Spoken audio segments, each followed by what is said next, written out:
Então, se o brasileiro tem essa paixão por imóveis, por que ele deveria, ao invés de simplesmente investir um imóvel, e quase sempre investimento em imóvel não é um investimento que vem via financiamento, né, o cara se alavanca para fazer esse investimento, por que ele deveria começar a olhar para fundos imobiliários com mais atenção, na opinião de vocês?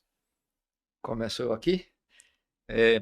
Bom, a gente vê, na verdade, assim, você poder investir no mercado imobiliário não diretamente e via fundo, ele tem várias vantagens. Primeiro é o acesso. R$ 100 você já consegue comprar uma cota de um fundo. Tem fundos até abaixo de R$ 100. Então, ele é muito democrático. E, assim, essa coisa das plataformas que vieram reduziram drasticamente os custos de investimento. Então, qualquer investidor hoje consegue entrar e ter bons retornos. Então, primeiro, o acesso, tamanho do seu investimento.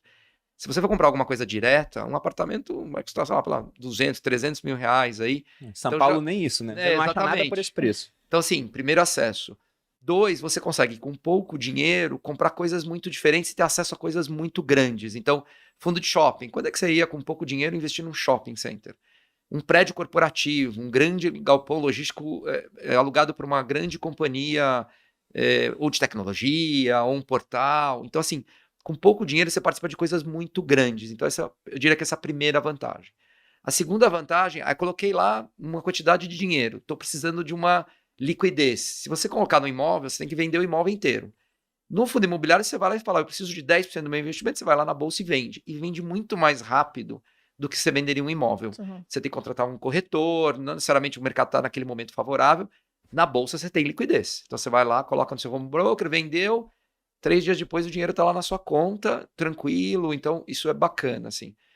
A terceira coisa é, você tem isenção fiscal, né? Então, todos os dividendos que o aluguel que o fundo imobiliário recebe e ele distribui, dado algumas regrinhas de que a maioria dos fundos cumpre, você vai receber com isenção. Se você tiver aluguel de uma casa, além de você estar muito mais concentrado no único inquilino normalmente, você paga imposto de renda, que pode chegar a alíquota de 27%. Então, já tem uma questão econômica aí.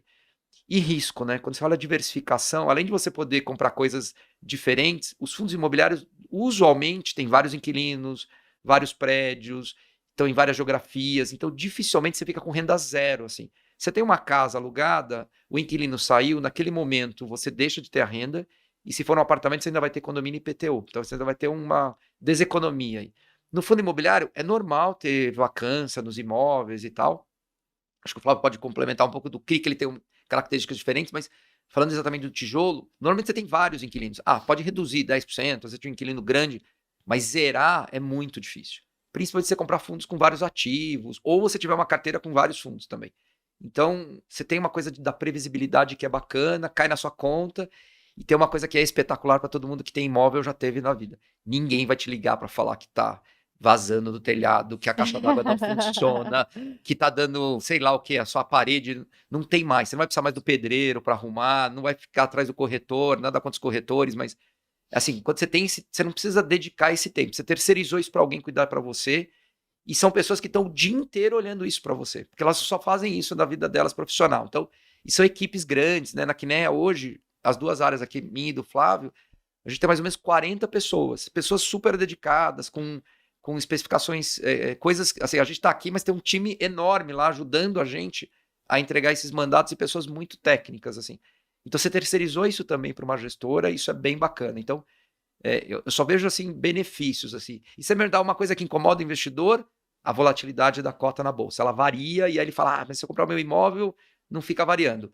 Isso é uma questão meio percepção, porque na verdade se tiver tudo ruim, se ele tentar vender o É porque imóvel... você não vê o valor flutuando, É né? só ele não olhar o home broker também, que a cota não valia para ele.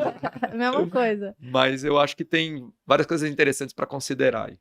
E esse episódio é até interessante porque há pouquíssimo tempo, 3 meses, eu consegui convencer a minha avó, de 70 anos, a começar a investir em fundos imobiliários. Eu lembro que lá atrás, quando eu comecei a investir, eu falei, vó, tô comprando umas ações, tô comprando um fundo imobiliário, isso, 2012, que eu tava comprando os primeiros fundos imobiliários. Ela falou, meu filho, isso aí tudo é cassino, é loteria. O que dá dinheiro no Brasil é comprar tijolo. Daí eu falei, mas tem fundo de tijolo aqui? Ela falou, não, mas isso aí não, esse dinheiro pra mim não existe. E aí ficou nisso, eu era militar, eu saí do exército, ela viu isso acontecendo por conta dos investimentos. E aí esse ano, quando a renda fixa voltou a dar 1% ao ano, eu falei, vó, vamos investir em algumas coisas diferentes, tirar dinheiro da poupança. Ela tinha vendido um imóvel e ia colocar o dinheiro na poupança para comprar outro depois.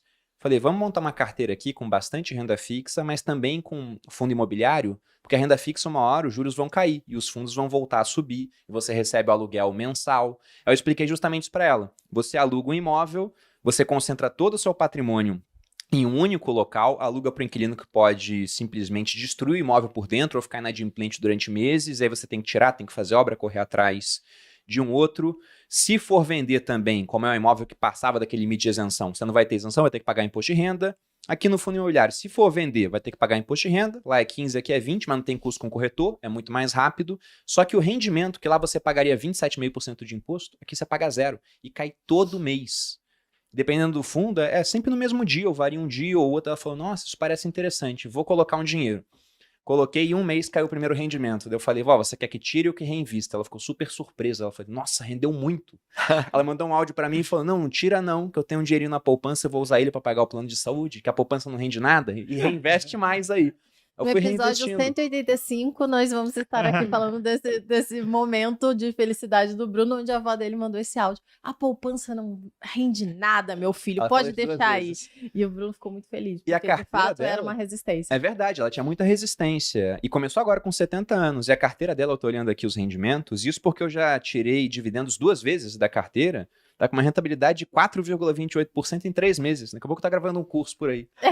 Foto de lado, assim, falando sobre como investir em fundo imobiliário. Dona Ana, a veinha que ganha no fundo imobiliário. Pois é, e aí quando eu mostrei pra minha avó assim, o rendimento dos fundos em paralelo, no começo os que deram mais dinheiro foram os fundos de papel, foram os de CRI. Ela falou, tem que comprar mais desse. Eu falei, calma, né? Tem O que comprar é o daqueles de CRI? tijolo. Explica, porque E aí eu não sei. entra a explicação do que é o CRI, por favor, Fábio. Olha, sendo super simplista até, Uhum. mas na verdade não tem complexidade. O CRI nada mais é do que um financiamento imobiliário. Só que o financiamento imobiliário, geralmente, tradicional, ele é concedido por um banco. Uhum. O CRI é feito através do mercado de capitais. É uma modalidade em que você não tem uma instituição financeira. Então, são as pessoas, nós, investindo nesses financiamentos, só que sem a participação de um banco. Mas nada mais é do que uma dívida que, via de regra, tem a garantia do imóvel. Então, é Entendi. idêntico ao nosso financiamento imobiliário do apartamento. A gente vai ao banco, o banco não financia 100% do valor do apartamento, né? Essa é o equity, né? É o dinheiro que a gente tem que colocar, independente do financiamento, e tem as prestações mensais ao longo de 10, 20, 30 anos. O CRI funciona dessa mesma forma, e muitas vezes são empresas ao invés de pessoas. Então, empresas de quaisquer setores, não precisam ser empresas só imobiliárias. Então, a gente financia desde a Petrobras até as empresas de shopping center. E aí, ele dá um imóvel em garantia e recebe um valor que não é o valor total do imóvel, daí vem a segurança, porque você sempre tem uma garantia muito maior do que o valor da dívida. E vai fazendo os pagamentos mensais, como se fosse uma renda de aluguel, mas é uma renda financeira. Então, a gente não tem o risco imobiliário nos CRIs, ele é indireto. O imóvel é uma garantia, ele não Entendi. é a fonte primária dos pagamentos. Então, ele tem um rendimento mais previsível, de certa forma, ele é fixo. O rendimento de um ativo tijolo pode aumentar com o tempo bastante, porque o imóvel tem aumento de aluguel, etc. O CRI é uma dívida, então você sempre vai ter aquela remuneração. Por que aumentou bastante o valor do rendimento dos CRIs? Porque parte deles é ou indexada à inflação, então você tem um cupom de juros, uma taxa de juros mais atualização pela inflação, a inflação foi muito forte até começo desse ano, ou uma remuneração pós-fixada, que vem subindo, aí a gente vai ter mais uma reunião do Copom, pode ser que suba a 14%, então esses financiamentos acabaram rendendo bastante nos últimos 12, 18 meses.